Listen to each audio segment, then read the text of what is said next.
Hello, and welcome to Emagia's AI for Finance podcast. This is Brian Chappell, Emagia Director of Marketing and Content Strategy. Here today with another very exciting guest. We've been trying to get on for a while here, so excited that it's come together. We have Robert Shultz here, Bob. Pretty much anyone who is in the B2B credit industry is aware of Bob's work. He's been more than around the block. 30 years as a professional credit executive in global organizations. You specialize in global management and the quote to cash process, which and how to effectively integrate all aspects of the quote to cash cycle and improve time to cash results. You've done a lot of education. You are clearly one of the steering forces to the Hyoko project. You have done stuff with the UCLA extension. I think we'll leave it to you to talk a little bit more about your background. I could probably fill up a whole half hour talking about that, but I'll let you get to the more important parts, if you will. Okay, Brian, hey, thank you for having me here. I have been around the block, and I've watched an evolution of the credit profession over a long period of time. Gosh, when I started way back when, they were using punch cards, and then went through the whole automation process. Was an early adopter because I see the value in it. And this particular topic is I'm very passionate about this. Portfolio analysis. In fact, that's one of the classes I teach at UCLA is portfolio analysis. So I think it's an important topic, and I'd really like to dig in and help people understand, how critical it is for their role in credit management, and how they can get into it and hopefully help their company by managing their portfolio effectively. So let's go to it. Okay. All right. Well, thanks for that. And let's get to our first, question here in two parts. Why is portfolio management so important? And what problems are people facing right now that illustrates that need, first of all? And then secondly, how do you begin a portfolio management process in modern times, keeping in mind the rapid technological advancements happening right now? Okay, there's a lot to that, Brian. When you're in credit, I mean, you're working very hard every day, and you're focused on the immediate steps you need to take to evaluate your risks, oncoming new customers and existing customers, doing the collections. And you really need to go beyond that. You need to look at, okay, I have an AR portfolio. Some are very complex. It's family trees of companies that are interrelated, where you have a large exposure. It could be your multi-division company, maybe your global company, and there are risks inherent in the portfolio that you really need to understand. And in the old days, when I first started in credit, we would print out a green stripe, and the ability to penetrate through your portfolio was virtually impossible. You really just focused on specific accounts. With the tools that are available today, with automation and AI and these type of things, it's a gift. It's a gift to people that are trying to manage these things. Why is it important? Because there's a lot in there. There are risks that where you're concentrated in certain industries, certain types of channels of sale, and you have these risks. You need to understand them. And there's also opportunities. So one of my favorite things when I was doing this was periodically I would send our sales executive an email, and I would say, hey, we have these companies that we're selling to. We've looked at their industry and their size, and they're fairly low risk, and we were able to extend more credit than you're selling. So go out and sell them more. And on the other hand, we would look at the portfolio and we would say there are customers that we have that are of a certain channel of sale, for example, and they're very low profit and they're higher risk. So we need to do things to securitize that risk or send them somewhere else. It's just not a profitable thing to do. So you're not only looking at your company's risks going forward, but you're also looking at opportunities. And I think one of the things from a credit management standpoint, I've always felt that a lot of credit people have an inferiority complex in their role. They're not perceived as a profit center or a critical business function by some of their peers in their company. One way of getting to the table is by providing actionable, valuable information that will help your sales department and help your financial bottom line. So going beyond analysis of one customer at a time, looking at the entire portfolio, puts you really in the driver's seat to help you manage your company's overall risk and opportunities and ability to get that critical cash flow they need to sustain themselves and grow. So it really is a way of putting a big red letter on how important your function is. So the tools that are available today really enable that as compared to what we had to work with decades ago. So that answer your question? Let's move on. And that's a really interesting point you just made there about getting that seat at the table, getting the bigger voice. So this being such a transitional period, if you're a senior credit manager, credit director who understands AI and puts the time in to understand what it can do for your company, you can get that bigger, you can get that seat at the table, you could get that sort of piece of the pie where the attention's being paid to you. I mean, that sounds like a great and actionable, kind of rally cry for the whole credit industry in a way. Yeah, absolutely. And a lot of people feel they're not able to do that, but bringing transparency, data, facts that are meaningful, using these AI tools, being able to look at an entire file and really penetrate through all that detail and come up with meaningful data is incredibly useful to your company. So I would encourage anybody who has the opportunity to really leverage that. Excellent, excellent. So you mentioned, data, important, you mentioned the importance of information. What information, is needed to sort of best understand and manage an AR portfolio effectively, and how can automation and AR help in that process right now? Yeah, well, that's a given. I've done a lot of consulting over the last 20 years since I started left my corporate role. And it's kind of interesting because I've been in a number of different industries, different companies, different sizes, and different places in the world. And the one thing that is a constant is the need for automation to be able to do things in an efficient way and have the kind of visibility we're talking about. That's just key. But from a starting standpoint, what do you do? You first of all understand your company. What is their financial forecasts? What is their risk tolerance? What are they looking for? What type of profitability requirements do they have on sales? And compare that with the inherent risk in dealing with some companies. It could be, again, it could be an industry, it could be a channel of sale, it could be a particular region, it could be a number of things. How does that match up to your company's goals and risk tolerance? And that prepares you to understand how do you react to trends and so on in your portfolio from a risk and opportunity standpoint.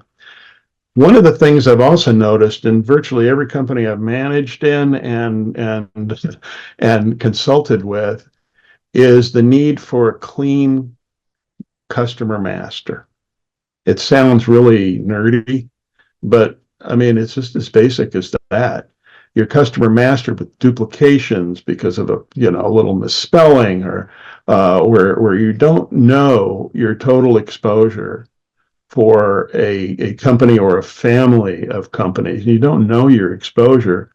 It's really hard to manage to that. So the first thing I would do is to make sure that the customer master's clean, that I have the ability through automation to see my concentration by family tree, and bring that visibility. When I worked at Sony Pictures, we had a situation. I won't name the company, but it was a very large retailer, and they were struggling, and we were concerned about our exposure there, and they eventually filed for bankruptcy.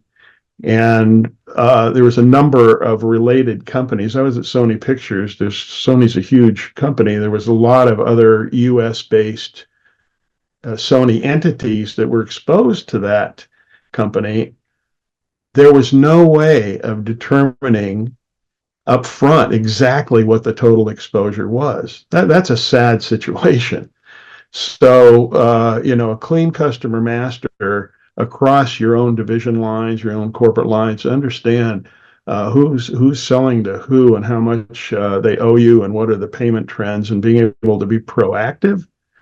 That is really key. So the other thing is, you have to have good business practice. You have to have good due diligence and credit approval practices, so that companies that you're feeding into your portfolio and that are there on an ongoing basis, that you understand where your risks are. And there's a lot of, and in today's economy, I mean, it's up and down and it's all around, and we really don't know where it's landing. It's even more critical than it's ever been to understand what the future may have for your customers. So that monitoring your credit limits, I'm sure there's a lot of people out here. If you looked at your portfolio, you would see that some of your customers are way over their limit. Why? I mean, maybe you need to adjust your limit. Maybe that's a good risk,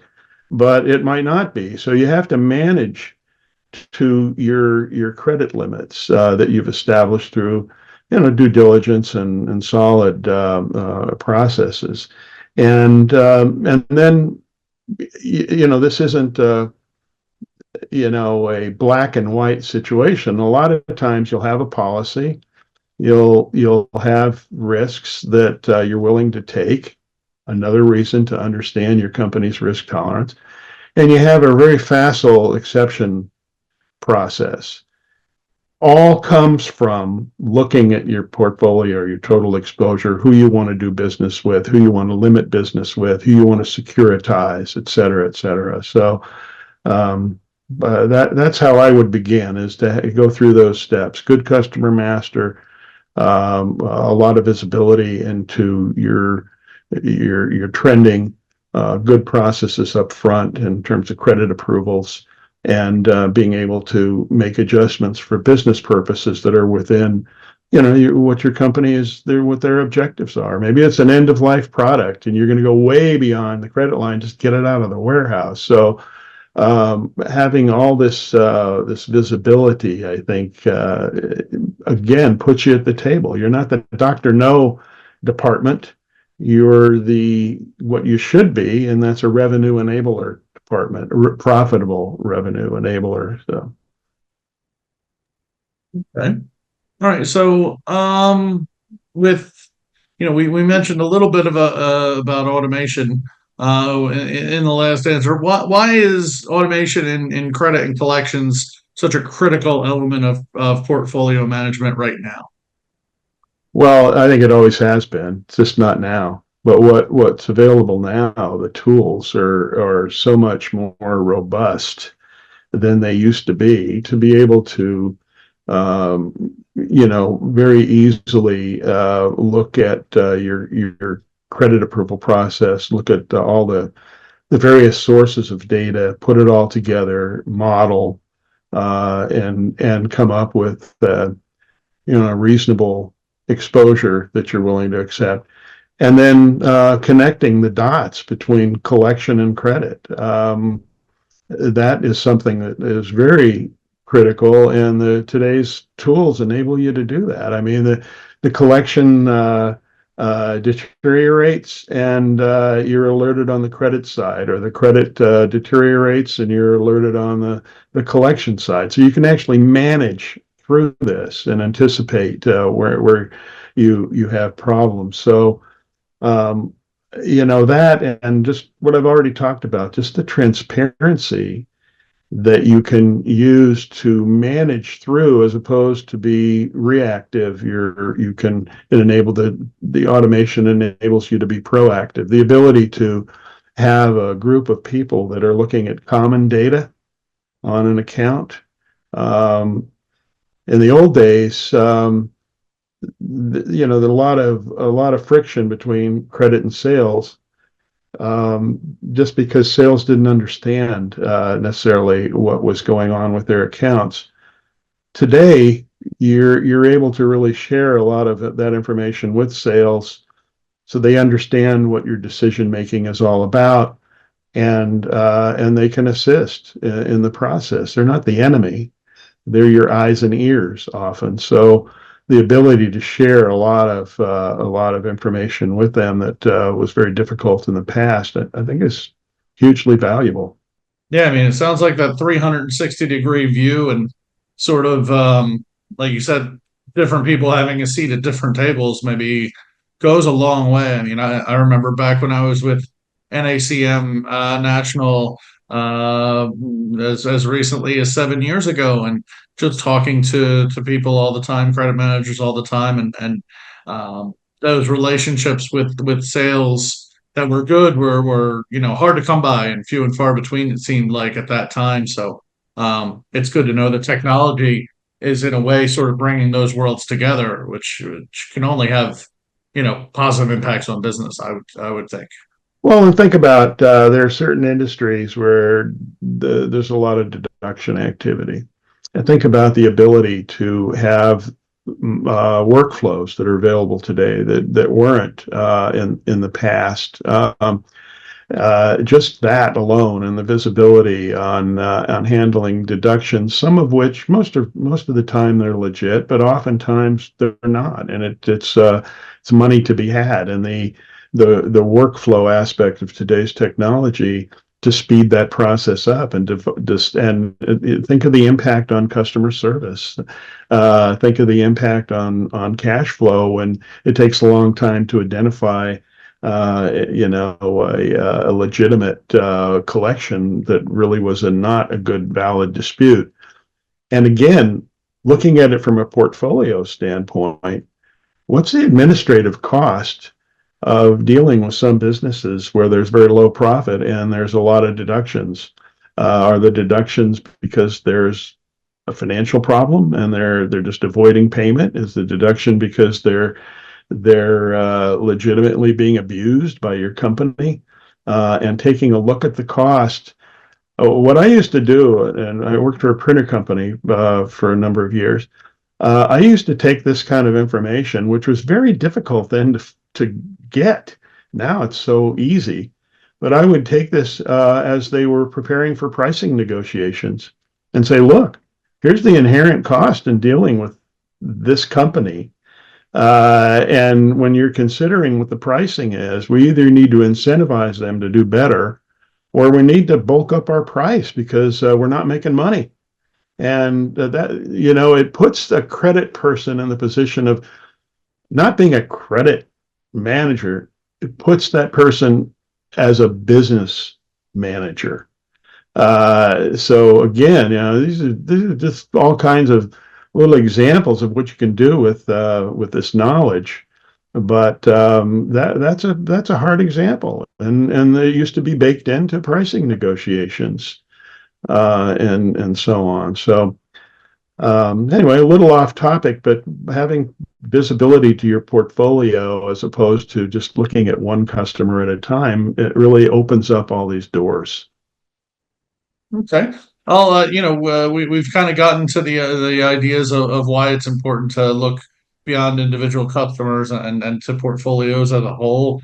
Maybe you could touch on that a little bit more with the idea of, how can AI help in that regard? As you mentioned, there's a lot more technology, there's a lot more tools at our disposal than before. 2023, 2024, hugely transformative years as far as technology goes. How does that help with with looking at the, 360 view of a portfolio? Yeah, well, the obvious is you can see where your concentrations are. You can see if those concentrations are what level of risk that they involve, concentrated in a particular industry, particular channel of sale, region, whatever. That's the first thing that you're able to really parse, and and concentration by customer. There's the 80-20 rule. 80% of your dollars are typically coming from 20% of your companies. Taking a look at the impact that has on your company's cash flow, and who are the other 20%? And are you making money on those 20%? And what is the combination of risk reward there? So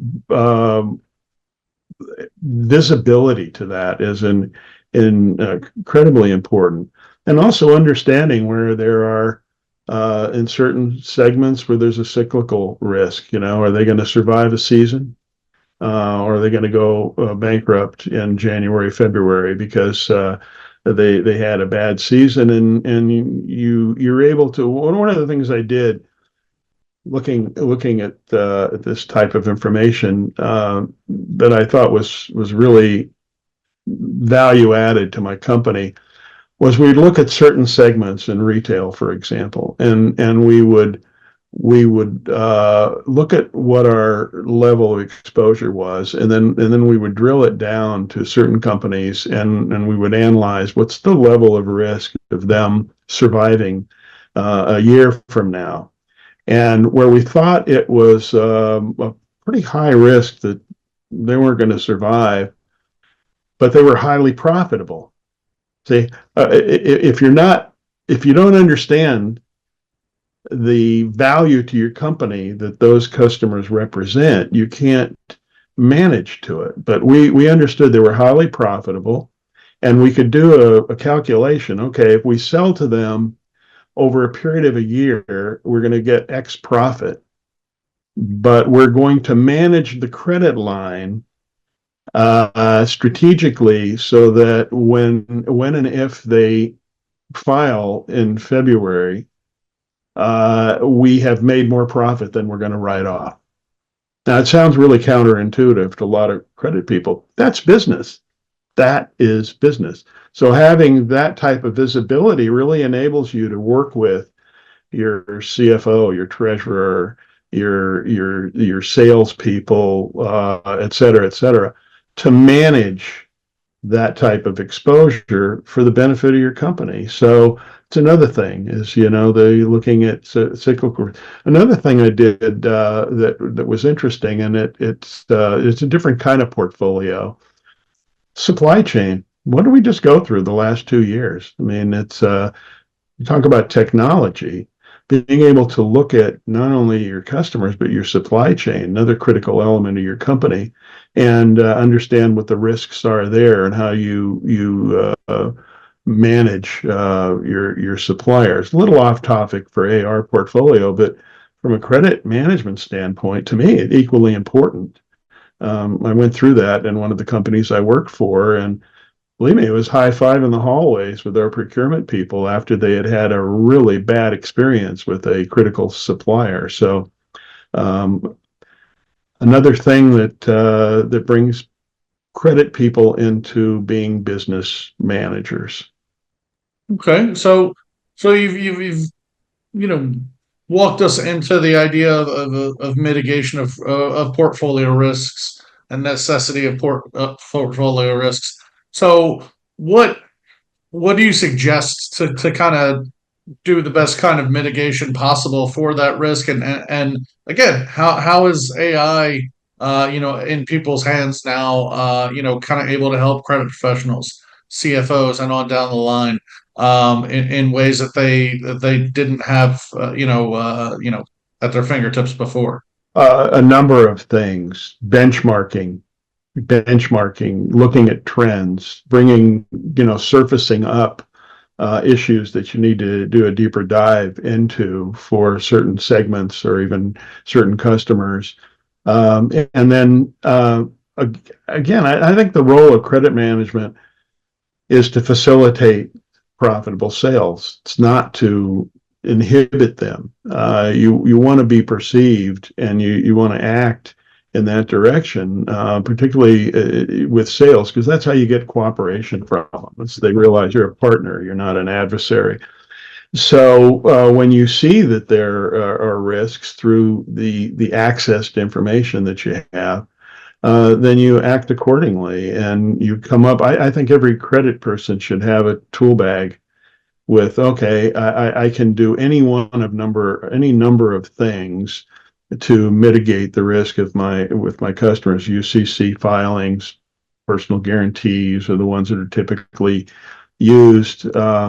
You can adjust payments, adjust credit lines, that type of thing, or you can just wind them down to a cash or a credit card.